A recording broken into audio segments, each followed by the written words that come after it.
ফুল ফুটুক না ফুটুক, আজ বসন্ত। হ্যালো বন্ধুরা, বসন্তের বিদায় বেলায় আমরা বেরিয়ে পড়েছি প্রাকৃতিক এক মনোরম পরিবেশ, বাঁকুড়ার জঙ্গলমহলের এক অদ্ভুত জায়গা বর্দি পাহাড়। ভিডিওটা দেখুন, সঙ্গে থাকুন। বর্দি পাহাড় যেতে হলে আপনাকে আসতে হবে বাঁকুড়ার পিরোলগাড়ি মোড়ে। পরবর্তীতে পিরোলগাড়ি মোড় পেরিয়ে ক্যানেল পার করে ডান দিকের রাস্তা দিয়ে বরাবর এগুলোই দেখতে পাবেন বাঁকুড়ার সারেঙ্গা ব্লকের অন্তর্গত অনেক গ্রাম। কিছুটা রাস্তা এগোনোর পর দেখতে পাবেন শালবনের জঙ্গল। জঙ্গলের মাঝ বরাবর বর্দি পাহাড় ইকো রিসোর্ট যাবার একটা সাইনবোর্ড আছে। এছাড়াও স্থানীয় বাসিন্দাদের জিজ্ঞেস করলে সম্পূর্ণ সহযোগিতা পাওয়া যাবে। বন্ধুরা, আমরা কিন্তু পরিশেষে বর্দি পাহাড় যে রিসোর্টে যাওয়ার উদ্দেশ্যে রওনা হয়েছিলাম, তার ঠিক কাছাকাছি আমরা এসে পৌঁছেছি। এখানে দেখতে পাচ্ছেন আপনারা কি সুন্দর শাল বনের জঙ্গল, এক অভূতপূর্ব শাল বনের জঙ্গল, পুরো নিঝুম জনমানবহীন এই পরিবেশ। বেশ যারা একটু নিরিবিলি পছন্দ করেন, একটু একাকিত্ব পছন্দ করেন, তাদের কিন্তু এই প্রাকৃতিক মনোরম পরিবেশটা বেশ ভালোই লাগবে। দেখতে পাচ্ছেন এই সামনের রাস্তার অভিমুখে আমরা এগিয়ে যাব বর্দি পাহাড় রিসর্টের দিকে। বসন্তের এই পলাশ বনে পলাশের যে সমাহার, যা সকলের চোখে এক অনবদ্য দৃশ্য। জানি না আপনাদের কতটুকু ভালো লাগে, আমার তো এটা ভীষণ ভালো লাগে। তাই ছুটে এসেছি এই পলাশ বনের দিকে, আর ঠিক কাছেই আছে আমাদের ঠিক রিসোর্টটা। চলুন আমরা সেই পথে যাই। আমাদের গন্তব্য অনুযায়ী আমরা অবশেষে চলে এসেছি বর্দি পাহাড় ইকো রিসোর্ট। আপনারা দেখতে পাচ্ছেন বর্দি পাহাড় ইকো রিসোর্টের মূল প্রবেশ পথ। চলুন এবার এগোনো যাক।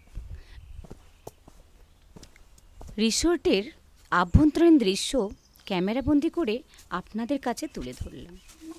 রিসোর্টের ভেতরে দেখতে পাচ্ছি বেশ সুন্দর ফুলের বাগান ও চিরসবুজ বিভিন্ন রকম গাছের সমাহার, যার সৌন্দর্যকে এক অন্য মাত্রায় নিয়ে গেছে। ফুলের বাগান ও চিরসবুজ গাছের সমাহারের সৌন্দর্য সকল পর্যটকদেরই আকর্ষণ করবেই। ফুলের বাগানের সাথে সাথে বেশ সুন্দর একটি চিলড্রেন্স পার্ক দেখতে পাচ্ছি। এখানে ছোট্ট ছোট্ট বাচ্চারা এসে মনের আনন্দে খেলা করতে পারে। এছাড়াও বাচ্চাদের খেলার জন্য দোলনা সহ একাধিক খেলার সামগ্রী রয়েছে। দেখতে পাচ্ছেন কি সুন্দর সুন্দর বড় বড় রাজহাঁস।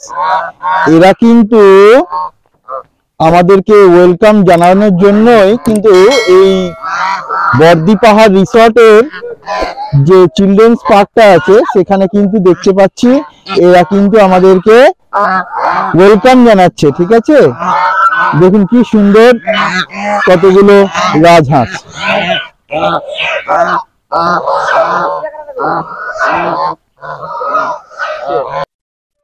দেখতে পাচ্ছেন আপনারা এই বর্দি পাহাড় রিসর্টের পরপর কটেজগুলো আছে। এখানে সুন্দরভাবে সমস্ত কিছু ব্যবস্থাপনা আছে। এই অনেকগুলো কটেজই বেশ চোখে দেখতে পাচ্ছি পরপর আছে। এই কটেজের মধ্যে আপনারা সুন্দর একদিন বা এক রাত্রি থাকতে পারেন। এই রাস্তা বরাবর যদি আপনি সোজা চলে যান, পরপর দেখতে পাবেন বিভিন্ন ধরনের কটেজ রয়েছে। বর্দি পাহাড় রিসর্টের এটা হলো রিসেপশন কাম ডাইনিং প্লেস। এখানে একটা ছোটোখাটো রেস্টুরেন্ট আছে, যেখানে আপনি অর্ডার মতো খাবার পেয়ে যাবেন। যা অর্ডার দেবেন সেই মতন ওনারা খাবার তৈরি করে দেবে, তার চার্জ আপনাকে দিতে হবে। এখানে এই টেবিলগুলো, চেয়ারগুলো দেখতে পাচ্ছেন, এখানে বসেই সবাই এই দুপুরের লাঞ্চ এবং রাতের ডিনার এখানে করে থাকেন। বর্দি পাহাড় ইকো রিসোর্টের পাশেই রয়েছে কংসাবতী নদী, যাকে আমরা অনেকেই কাঁসাই নদী নামে চিনি। এই নদীর জল এত স্বচ্ছ, এত স্নিগ্ধ, আপনাদের আকর্ষণ করবে।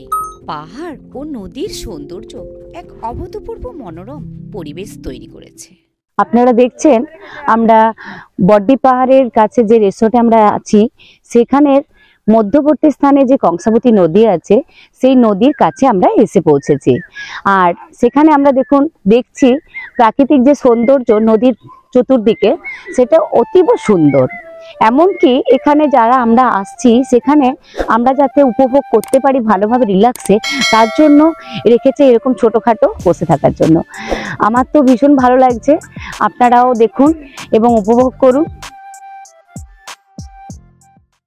আমি যেখানে দাঁড়িয়ে রয়েছি ঠিক তার পিছনেই দেখতে পাচ্ছেন নদীটি। বাঁকুড়ার এই নদীটার নাম হলো কংসাবতী নদী। আমরা এই কংসাবতী নদীতে বোটিং করতে করতে বর্দি পাহাড়ের সাইড ভিউটা দেখলাম। বেশ অসাধারণ, বড় বড় টিলা পাথর, সাইডে কংসাবতী নদীর স্বচ্ছ জল ও বালুকারাশি, সব মিলিয়ে প্রকৃতির সৌন্দর্যায়ন এক অনবদ্য। এরপর আমরা বর্দি পাহাড়ের উপর ট্রেকিং করতে শুরু করলাম। পাহাড়ি রাস্তার দুপাশে শাল গাছের জঙ্গল আমাদেরকে হাতছানি দিয়ে ডাকে এবং বর্দি পাহাড়ের উপরে ভিউ পয়েন্ট থেকে শুরু করে প্রাকৃতিক সৌন্দর্যায়নের ছবি ক্যামেরা বন্দি করে আপনাদের কাছে তুলে ধরলাম। এই বর্দি পাহাড়ের একটা ইতিহাস আছে। এই বর্দি পাহাড়কে কেন্দ্র করে আদিবাসী, ভূমিজোড়া ব্রিটিশদের বিরুদ্ধে দেশের স্বাধীনতার জন্য শুরু করেছিলেন চুয়ার বিদ্রোহ। আর এই চুয়ার বিদ্রোহের ঝাড়গ্রামের তৎকালীন রানী ও বাঁকুড়ার রায়পুরের জমিদার দুর্জন সিং সহ স্থানীয় মানুষদের নিয়ে ইস্ট ইন্ডিয়া কোম্পানি তথা ব্রিটিশদের বিরুদ্ধে যুদ্ধ ঘোষণা করেন। এখানকার ভূমিজোড়া ও আদিবাসীরা নিজেদের জমি রক্ষার জন্য এই বর্দি পাহাড়কে কেন্দ্র করে যুদ্ধে তৎপর হয়, যা এখন এক ইতিহাস। সব মিলিয়ে বাঁকুড়া জেলার জঙ্গলমহলের এই অফবিট জায়গার ভিডিওটি আপনাদের কেমন লাগলো অবশ্যই জানাবেন। আর ভালো লাগলে লাইক বাটনটি প্রেস করে সাবস্ক্রাইব করুন।